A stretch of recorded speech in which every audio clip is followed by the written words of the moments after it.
Hello friend. तो ये question देख लेते हैं हम BCS 012 का। Determine for which value of x the following function are increasing and for which value they are decreasing. तो इसमें बताना है कि कौन सी वैल्यू इंक्रीज हो रही है और डिक्रीज हो रही है। तो सिंपली है, जिस तरह यहाँ पे दे रखा है एफ ओ एफ एक्स जो दे रखा है 16x² प्लस 3x+2 दे रखा है। तो हमें पता है कि जब हम डिफ्रेंशिएट करते हैं तो जो भी पावर में है वो पहले आ जाती है। मतलब 16 के आगे या पीछे लिख दीजिए, 16 × 2 हो जाएगा आपका। ठीक है। अब फिर जो पावर में है उससे एक कम, यानी एक्स हो जाएगा, खाली टू नहीं रहेगा। तो यहाँ पे हो गया 32x हो गया। एक्स की पावर 1 लिखे चाहे ना लिखे वो बराबर ही है, ठीक है ना। और डिफ्रेंशिएट एक्स का क्या होता है? कुछ भी नहीं, 1 होता है तो 3 को इंटू 1 करेंगे तो 3 रहेगा। ठीक है। और 2 जो है कांस्टेंट है, तो कांस्टेंट का डिफरेंशिएट हमेशा 0 होता है। ये सारी चीजें आपको मालूम होनी चाहिए, ठीक है। फिर इसके बाद हम इसका क्रिटिकल पॉइंट निकालेंगे, तो 30 क्रिटिकल पॉइंट में dy/dx एक्स की जगह पे हम 0 पुट कर देंगे। तो यहाँ पे 3x+3 है इज इक्वल टू 0 हो गया जिस तरह, ठीक है ना। तो यहाँ पे 0 पुट नहीं किया है, 32x और इधर गया तो -3 हो गया, तो -3 डिवाइडेड बाय 32 आ गया यहाँ पे। तो ये क्या है, माइनस में है तो यानी प्लस वन से इधर रहेगा सारी नेगेटिव, माइनस इन्फिनिटी वाली इधर रहेगा, और ये जो है सारा पॉजिटिव होता है जैसे पता है। तो यहाँ पे क्या हो रहा है, अगर आप देखेंगे तो माइनस में जा रहा है, -3/32। तो आपका ग्राफ क्या है यहाँ पे, अगर आप देखेंगे ये वैल्यू इस तरह में देखिए, तो इंक्रीजिंग कहाँ कर रहा है ये अपना इंटरवल में, इसमें -32 से ये अपना प्लस इन्फिनिटी तक कर रहा है, ठीक है ना। और डिक्रीजिंग कहाँ तक कर रहा है, डिक्रीजिंग कर रहा है ये -इन्फिनिटी से -32 से ये नीचे जा रहा है।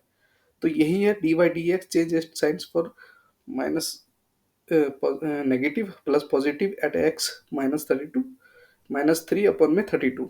तो f increasing on the interval -32 से इन्फिनिटी, -32 ये रहा, -32 से ये इन्फिनिटी तक, और इन्फिनिटी से -इन्फिनिटी से -32 तक डिक्रीजिंग कर रहा है। तो सिंपल सा एक क्वेश्चन था, बस यहाँ पे आप थोड़ा लिख भी देंगे तो ज़्यादा बेटर रहेगा। खाली अगर इतना करके जाएंगे ना तो वो आपके मार्क्स काट देगा। तो जितना भरा भरा रहेगा और जितना साफ सुथरा रहेगा उतना बढ़िया रहता है BCS 012 में। तो ये ऐसे ही मैंने छोटे छोटे क्वेश्चन में बना रखे हैं। तो इसमें ये नहीं देखना है कि ये क्वेश्चन कब आ रहा है, ये क्वेश्चन कब आ रहा है, ये क्वेश्चन आपको मैक्सिमम क्वेश्चन के आंसर आने चाहिए। और मैक्सिमम कम से कम मोर देन ये लगा लो कि आप 100 से ज्यादा आप क्वेश्चन एकदम रट्टा मार लो, पूरा प्रैक्टिस कर लो पूरी। अगर मैथ अगर आपके में नहीं है तो, अगर मैथ है तब तो वेल एंड गुड है, तब तो कोई नहीं है। अगर मैथ नहीं है तो मैं यही करूंगा, यही कहूंगा कि जितने भी क्वेश्चंस आ रहे हैं उसको सबको आपको एक बार प्रैक्टिस करना है, 2 बार एकदम बहुत अच्छी तरीके से आ जाएगा। बस छोटी छोटी जानकारी आपको जाने, जिस तरह यहाँ पे अगर मान लो जिस बच्चे को नहीं पता तो वो सोचेगा, खुजलाएगा यहाँ पे, अरे यार ये 32x+3 कहाँ से आ गया यार, ये समझ में नहीं आ रहा। तो इसका भी फॉर्मूला सब कुछ होता है। आप पहले डिफरेंशिएट का गूगल पे सर्च मारिए, या अगर कमेंट करेंगे तो मैं डाल दूंगा। डिफरेंशिएट के बहुत से फॉर्मूले होते हैं।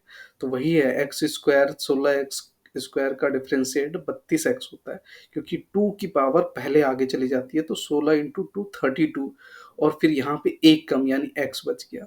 और खाली x का डिफरेंशिएट होता है 3 जो है बाहर आएगा, और dx का जो डिफरेंशिएट होगा वो 1 होगा। लिखो या ना लिखो, कांस्टेंट का डिफरेंशिएट 0 होता है।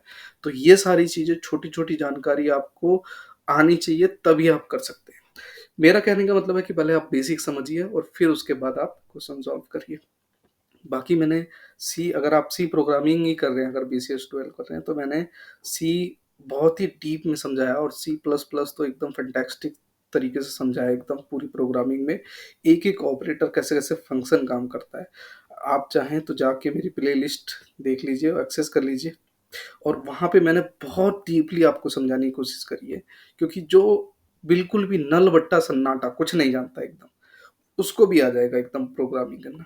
ठीक है। तो नेक्स्ट वीडियो में मैं एक और ऐसी एक क्वेश्चन लेके आता हूँ, फिर आपको समझाऊंगा। और इसकी मैंने प्ले लिस्ट बना दी है, तो प्ले लिस्ट में आप सारे क्वेश्चन को देख लीजिए, क्योंकि यहाँ पे अगर मैं सॉल्व करने बैठूंगा तो ज़्यादा टाइम कंज्यूम कर लेगा। तो इसीलिए 3 minute 4 minute more than enough है, इससे ज़्यादा आपको टाइम नहीं देना है, क्योंकि और भी तो सब्जेक्ट है भाई। ओके।